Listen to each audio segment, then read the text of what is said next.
Hello student, आपका स्वागत है हमारे YouTube channel polytechnic theory classes में।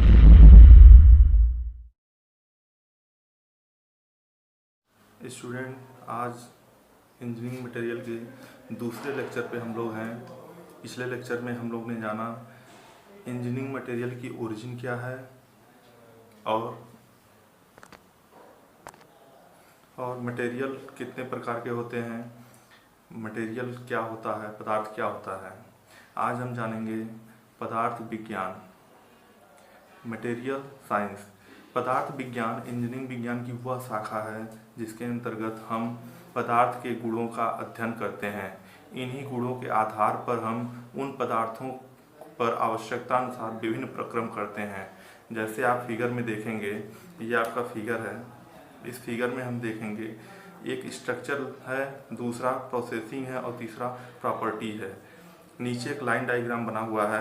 इस लाइन डायग्राम में फिगर 2 है।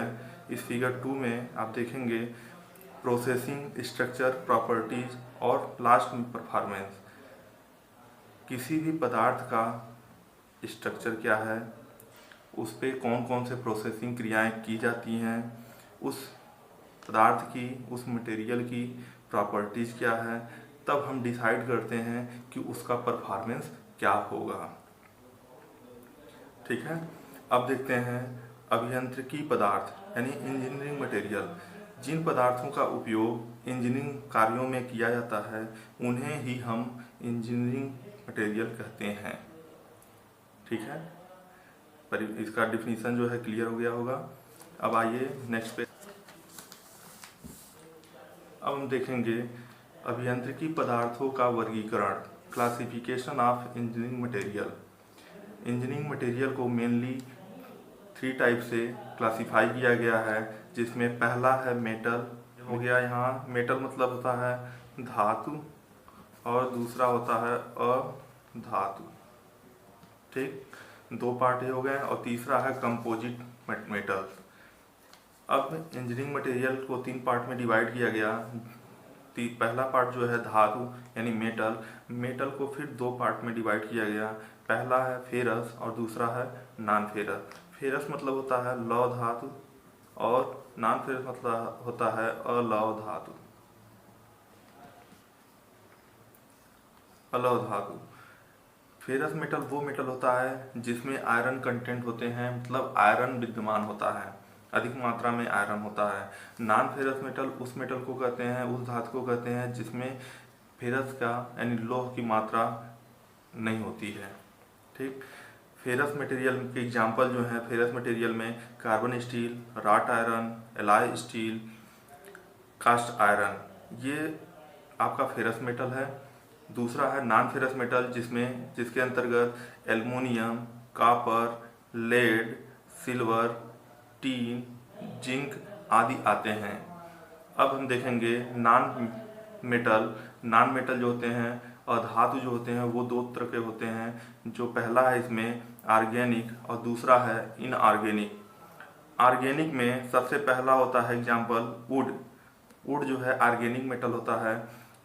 दूसरा है इसका प्लास्टिक, तीसरा रबर, लेदर, पेपर।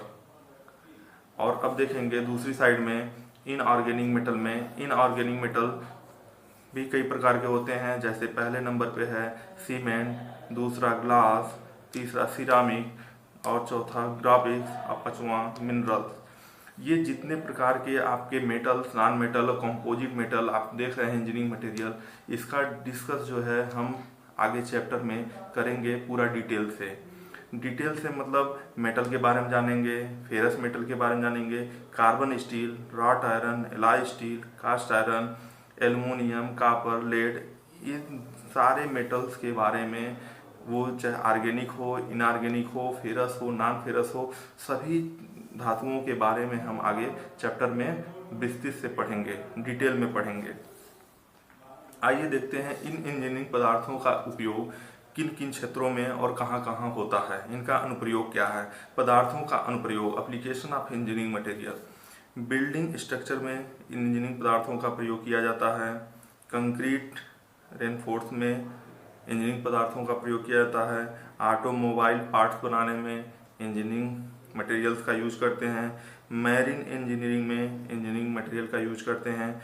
आप देखे होंगे टैंक्स जो होते हैं, आर्मी के जो टैंक्स होते हैं और सेफ्टी वेपन जो होते हैं, उनको बनाने के लिए इंजीनियरिंग पदार्थों का यूज करते हैं। आज के लिए इतना ही। अब मिलेंगे हम लोग नेक्स्ट वीडियो में हमारे। धन्यवाद।